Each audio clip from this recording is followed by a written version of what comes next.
We are getting better, we are going, we are better, and moving forward. Everything go dey go to the next level, everything go dey climb to the next level. Good jobs will come to the next level, our road will come to the next level. People money come to the next level, trader money come to the next level, tailor money come to the next level, hairdresser money come to the next level. Higher, higher, higher, higher. We are moving forward, forward, forward, forward. We are going higher, higher, higher, higher. Prosperity for everyone. We are going higher, higher, higher, higher. We are moving forward, forward, forward, forward. We are going higher, higher, higher, higher. Prosperity for everyone. Now we the room where we define our hand today. To use they come out of the dirty where they stay. Oh. Our states, all the states. Oh. Everything go to the next level. Everything go decline to the next level. Next, thank you very much. Next, we would have His Excellency Babatunde Raji Fashola, Senior Advocate of Nigeria and Honorable Minister of Power, Works and Housing.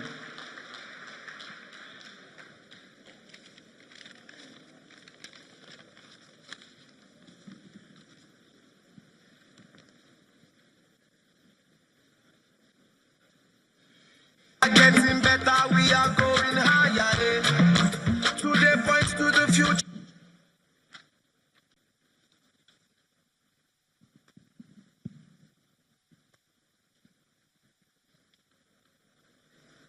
Your Excellencies, please permit me to save some time by adopting all of the protocols that have already been well set out and say to you all distinguished, eminent ladies and gentlemen, I welcome you to this evening. I would like to start my intervention by asserting that no nation that I know has delivered economic prosperity to her people without an aggressive and committed investment in infrastructure. Every time I meet with Mr. President to review progress, his parting words always are, Minister, if we deliver power, if we deliver roads, if we deliver bridges, hospitals, and airports, and other forms of infrastructure, I believe that Nigerians will get on with their lives. Don't you think so? And I couldn't but agree with him. But you will go back a long time in Nigeria's history to recall when such investment was last made. It is no coincidence that we look to the 1970s and to the 1990s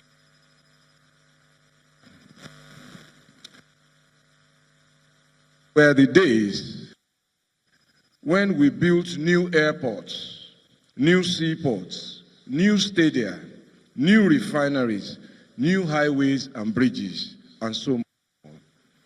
The closest you will have to that era of infrastructure spending is in the 90s, when Abuja and petrol money was also being applied to upgrade infrastructure under the Petroleum Trust Fund, incidentally chaired by Mr. President.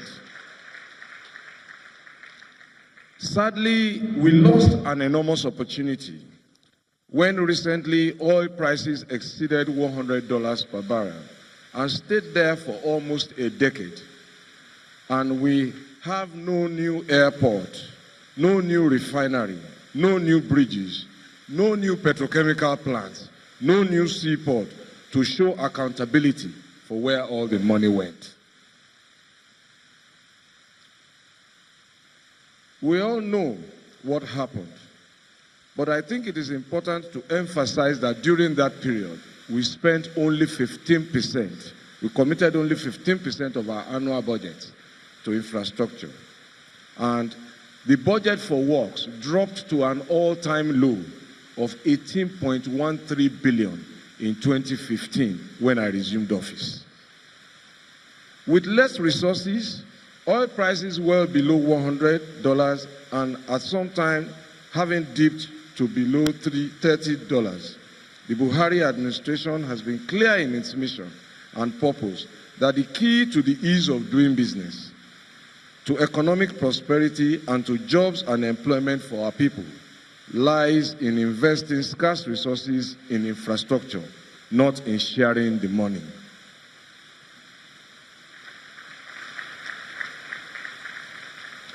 This is a major choice, and it marks a major economic difference and symbolizes radical change in the approach to building a national commonwealth.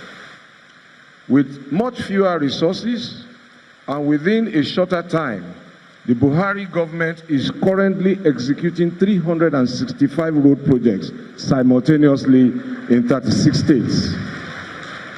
And there is no state in the country where at least not one road project is being executed. But in order to dimension our progress, out of those 365 roads, 244 of them were awarded and commenced in 2001. But work had stopped on them by 2015 due to lack of funding. The remaining 121 roads that make up that 365 were awarded only in the last 3 years of this government. So if you compare in order to measure progress, you will see that 244 roads over 15 years amount to 16 roads per year with very high oil prices and income. And 121 roads over 3 years amounts to 40 roads per annum with oil prices less below.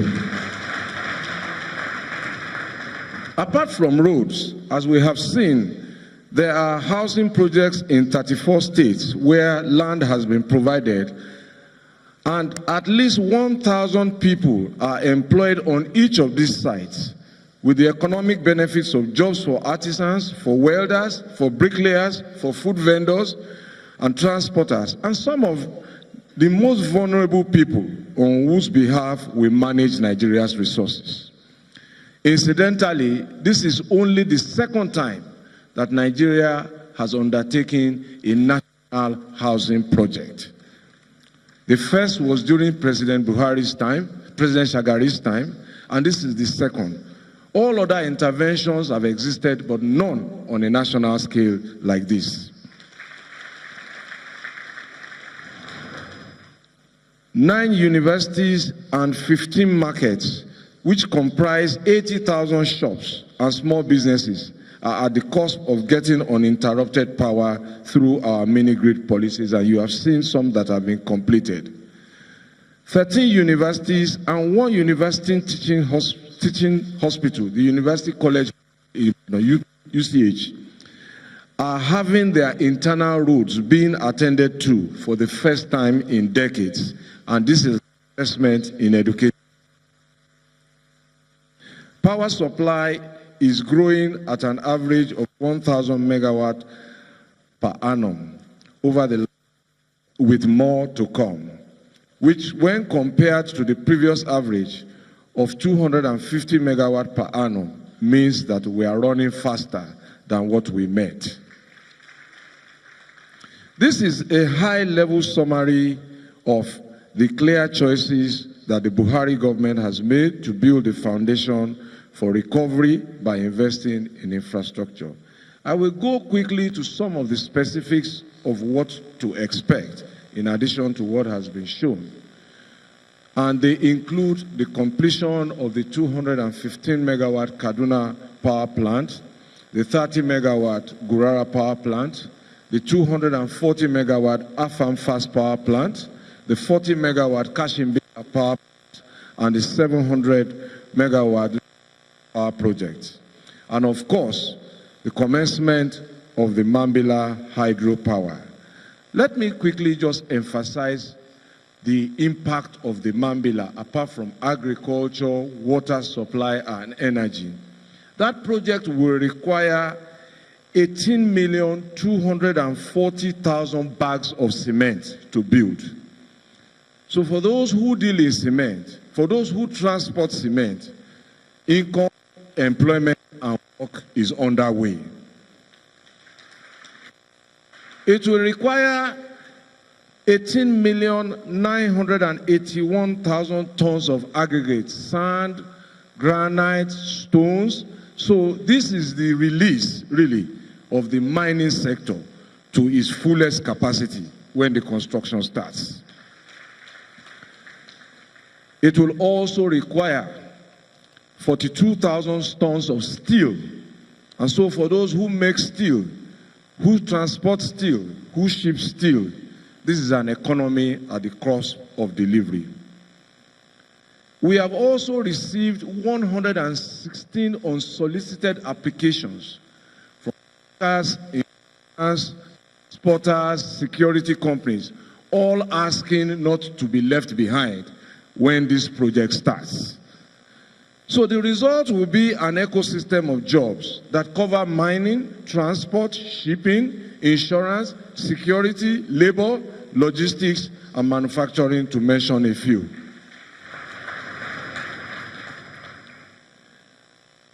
Let me conclude, sir, by saying that we are building a